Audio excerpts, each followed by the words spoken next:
SIR নিয়ে মঙ্গলবার থেকেই ময়দানে নামবেন বিএলওরা, কিন্তু আদৌ স্বচ্ছভাবে কাজ তারা করতে পারবেন কি? নিরাপত্তাহীনতায় ভুগছেন তারা। শনিবার প্রশিক্ষণ শিবিরে সেই বিক্ষোভ উগরে দিলেন তারা। দেখুন, আমরা কিছুটা তো অ্যাপ্রিহেন্সিভ আছেই, কারণ আমাদের কোন দিক থেকে প্রেশার পড়বে, কারণ আমাদের তো হাত পা বাঁধা, তাই না? আমাদের যেরকম ডিউটি দেবে আমাদের সেরকম করতেই হবে। তো অন্য দিক থেকে যদি কোনো কাউন্টার প্রেশার পড়ে, সেটা তো আমাদের সমস্যার কারণ আছেই।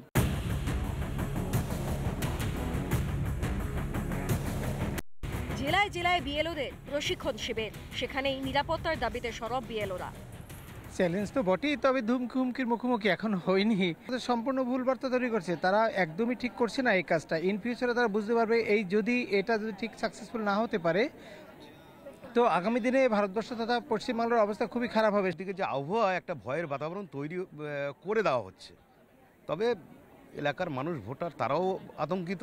আমরা স্বাভাবিকভাবে কিছুটা আতঙ্কিত আছি। দেখা যাক কেন এই নিরাপত্তার দাবি, সেটা বুঝতে গেলে ফিরে যেতে হবে দিন কয়েক আগে। এসআইআর নিয়ে ধোঁয়া ওঠার পর থেকেই হম্বিতম্বি শুরু করে তৃণমূলের রাঘব বোয়াল থেকে চুনোপুটিরা। আমরা এসআইআর রুখবো, একটা বৈধ ভোটারের নাম যদি বাদ যায় তাহলে আগুন জ্বলবে, রক্তগঙ্গা বইয়ে দেবো বাংলা জুড়ে। প্রকৃত ভোটারের নাম বাদ দিয়ে যে এসআইআর, সেটাকে আমরা মানব না এবং এর জন্য লড়াই হবে, আন্দোলন হবে। একটা হিন্দু মুসলমান খ্রিস্টান জৈনিক শিখের একটা ভোটের থেকে নাম বাদ দেওয়া যাবে না, তাহলে পশ্চিম বাংলায় রক্তগঙ্গা বয়ে যাবে। এই খানাকুলের মাটি থেকে দাঁড়িয়ে আজকে আরো একটা কথা বলে যাচ্ছি, এসআইআর এর নাম করে যদি একটা ভোটারের নাম বাদ যায়, যারা বাদ দেবে তাদের চোখ দুটোকে উবড়ে ফেলা হবে এখান থেকে একেবারে।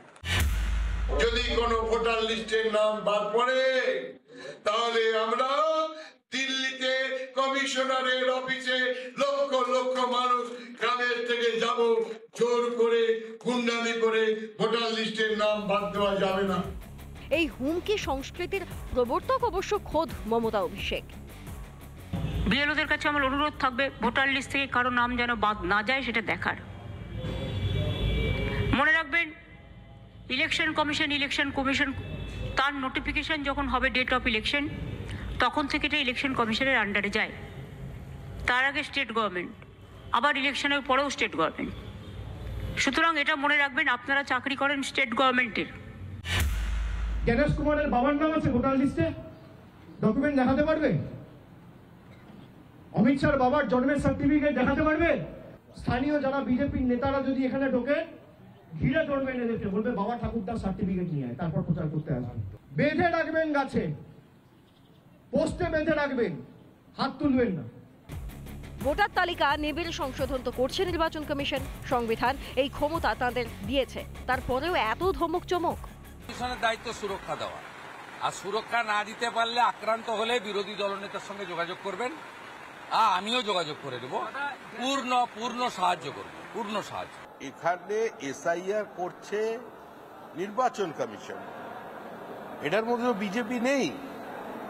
নির্বাচন কমিশন একটা সাংবিধানিক সংস্থা।